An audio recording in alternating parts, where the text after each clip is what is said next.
Fala pessoal, tudo bem? Sejam muito bem-vindos a mais um vídeo do Escola Online. Sou o professor Gabriel e quero ajudá-los na resolução das atividades do volume 7, semana 3.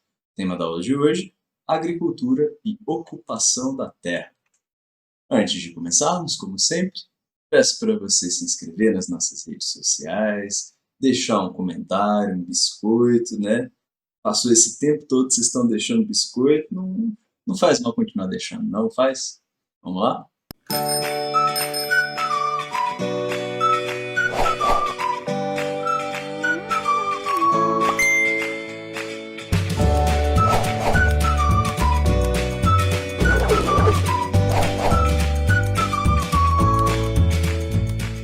Galerinha, agricultura e ocupação da terra.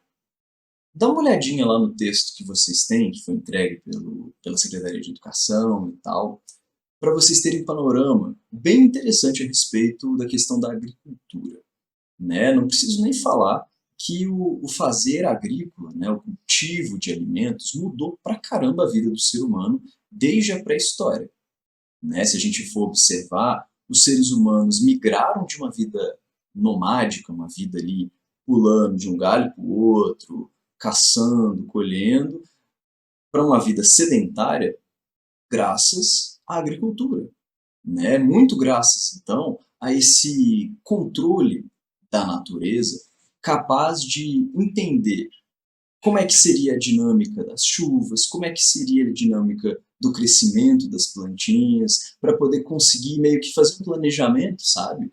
De médio, de longo prazo, para que as sociedades pudessem, por exemplo, dividir melhor o trabalho, né? Colocar alguns indivíduos como produtores de alimento e outros fazendo outras funções de um artesanato, de um governo, de uma guerra. Cara, a agricultura mudou pra caramba a humanidade.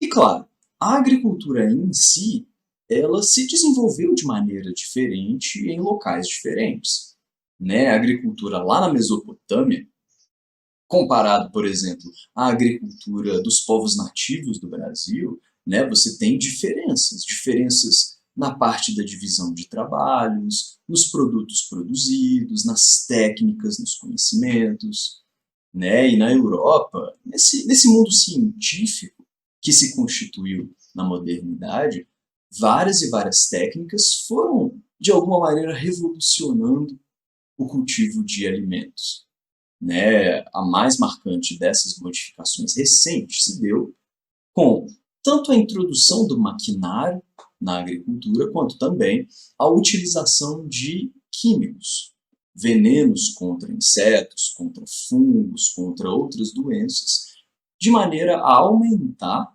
a produtividade daqueles alimentos, para que menos plantinhas morram com doenças, com pragas ou o que seja, você utiliza aquilo que em alguns círculos se chamaria de defensivo agrícola. O problema é que muitos desses defensivos, eles têm um impacto ruim, tanto para o ecossistema, né, quanto também para as nossas vidas, né? Vários e vários casos de defensivos, venenos, né, associados a doenças, a câncer, por exemplo, né? E diante dessa situação complexa, existem potenciais soluções, né? Existe ali, por exemplo, mencionado no texto a questão da agroecologia, né? Existe também todo um conjunto de legislações para você passar, para controlar, né, esse uso tão massivo de defensivos, de venenos, fora também, né, o cultivo de práticas mais tradicionais, de saberes mais tradicionais, e o respeito a povos que não vivem dessa maneira, né? O fato é que a gente chegou no ponto que a gente está até aqui. Agora, soluções para sanar esses problemas, essas precisam ser discutidas e tomadas à frente pelo bem da nossa própria saúde e pelo bem também do ecossistema em que a gente vive, ok? Vamos dar uma olhadinha então nas atividades? Primeiro, o DESC. O processo de modernização agrícola, com os avanços da energia a vapor, da mecânica, da genética vegetal, tem a questão dos transgênicos também, que vale a pena olhar, Dos descobrimentos da química agrícola, tem continuidade em âmbito mundial nos setores agrários capitalizados. Essa terceira revolução agrícola, apoiada por um conjunto de incentivos e de políticas agrárias nos Estados Unidos e na Europa, e daí para os países em desenvolvimento, ficou conhecida internacionalmente como o quê? Revolução transgênica, permacultura, agricultura biodinâmica? Não. Nesse caso aqui, o que a gente está falando é da famosa Revolução Verde. Ok? Atividade 2, pessoal. Marque com V de verdadeiro ou F de falso as afirmativas abaixo e assinale a alternativa que corresponde à sequência correta. Primeiro, a agroecologia é um tipo de saber científico que desconsidera o saber popular e tradicional? Não, de forma alguma. Essa primeira aqui, ó, é falsa. A agroecologia considera sim o saber popular e tradicional e tenta se localizar também como um saber científico. Então, falso. Próximo. A Revolução Verde é o termo que designa o processo de mecanização do campo, aumento no uso de fertilizantes químicos e agrotóxicos, a diminuição da biodiversidade, né, já que você vai lá matando todo um conjunto de bichinhos, de fungos, de insetos e também, né, você aplica esses químicos e agrotóxicos em grandes propriedades onde se planta a mesma coisa, né, aqueles campos de hectares e hectares da mesma espécie. Por isso, diminuição da biodiversidade, sim, concentração de terra, entre outros aspectos. Diria que essa é verdadeira. Próximo.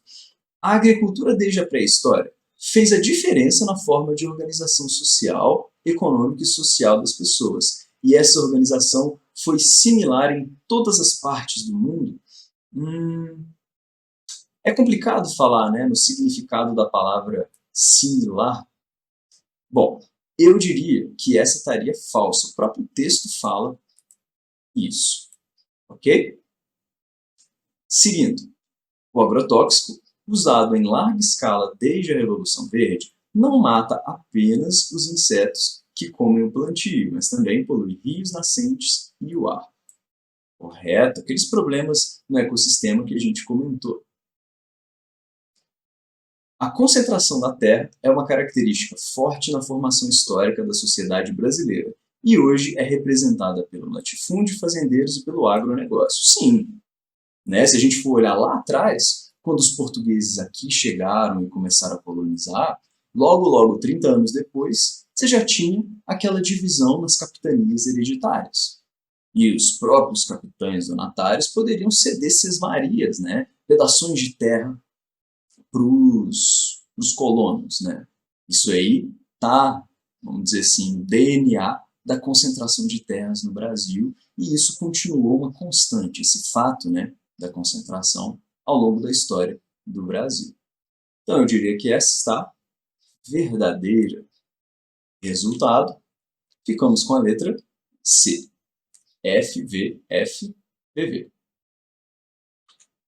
Então por hoje é só, pessoal. Espero ter ajudado vocês na resolução dessas atividades, no conteúdo também, que é o mais importante. E aí a gente se vê numa próxima. Grande abraço, até mais.